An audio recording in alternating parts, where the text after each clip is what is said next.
ইংল্যান্ডের যে তরুণ অধিনায়ক ভারতকে 2-2 ব্যবধানে টেস্ট সিরিজে ফিরিয়েছিলেন সেই শুভমান গিলের সামনেই এবার সবচেয়ে বড় পরীক্ষা।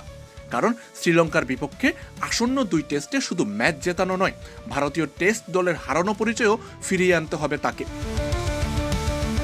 ইংল্যান্ড সফরটা ছিল গিলের জন্য অনেকটা স্বপ্নের মতো।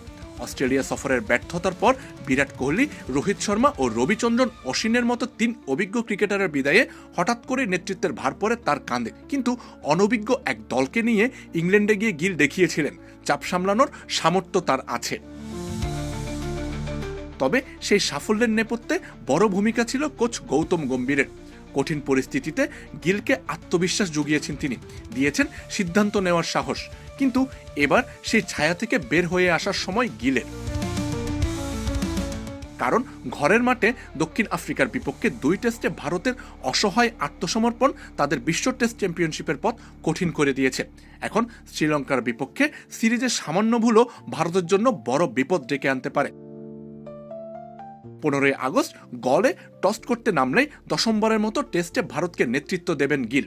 এখন পর্যন্ত 9 টেস্টে তার নেতৃত্বে ভারত জিতেছে 5টি, হেরেছে 3টি, ড্র করেছে 1টি। পরিসংখ্যান খারাপ নয়, কিন্তু অধিনায়ক হিসেবে তার সবচেয়ে বড় প্রশ্ন এখন অন্য জায়গায়। দলের সিদ্ধান্তে তার নিজের কণ্ঠ কতটা জোরালো। ইংল্যান্ডের ম্যানচেস্টারে টেস্টে মাঠে দাঁড়িয়ে নেতৃত্ব নিয়ে যখন KL রাহুলকে কার্যত নির্দেশনা দিতে দেখা গিয়েছিল, তখন গিল ছিলেন অনেকটাই নীরব।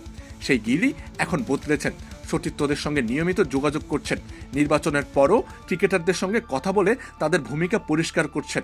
এমনকি নিজের পছন্দ অপছন্দ নিয়েও আগের চেয়ে অনেক বেশি সরব তিনি। তাই শ্রীলঙ্কা সিরিজটা শুধু আরেকটি টেস্ট সিরিজ নয়, এটা গিলের নিজের পরিচয় তৈরি করার মঞ্চ। গম্ভীরের ছায়ায় নয়, এবার ভারতীয় টেস্ট দলের স্টিয়ারিংটা নিজের হাতেই নিতে হবে শুভমান গিলকে। আমজাদ হোসেন আবির, খেলা 71।